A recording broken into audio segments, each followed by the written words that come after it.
Alam matatapos pa ka? Sa liit ng yan, ang halo-halong yan, sa liit na yan, ang laki ng bunganga mo, hindi mo magamit. Hindi mo gamitin ang kalaki ng bunganga mo. Kayang-kaya naman isang subo. Hindi ko muna yung masikip ang bunganga. Huwag mo naman ka, namnamin yan. Isang oras na tayo dito. Ang puwit ko mainit na. Namnamin mo kung sopas yan. Halo-halo naman yan. Ang lamig nga sa lalamunan. Hindi na tayo natapos din Okay, inip na eh. Hanggang ngayon, niyelo pa rin yan. Ay, okay, tunaw na eh. Bilisan mo. Yan. Ay, hindi mo. Tatakulan pa akong hype ito eh. Ba't kasi ang ginagamit mo di yung pansandok? Total, malaki naman yung bunganga. Pala. Pala.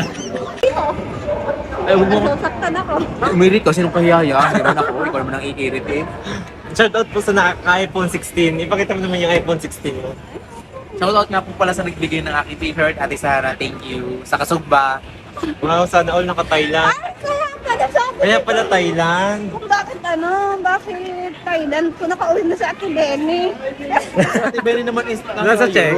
Czech Republic Kung na. nakauwi na daw, Thailand ka eh. So ito po ang kanilang ginagawa ngayon. Pinapaanod na lang nila yung kawayan sa gitna ng ilog para hindi sila mahirapan maghakot. Ganyan po sila katatalino mga tao dito sa Malibay. Tingnan nyo. Aring isa, tingnan nyo. Makikita nyo aring isa. Oh. Ayan, yan. Yan, oh, yan. Hirap na hirap siya mag ano, oh. So, Karina.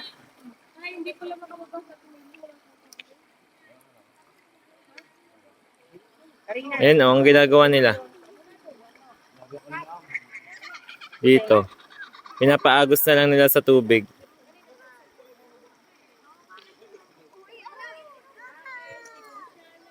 Galing na kahit babae.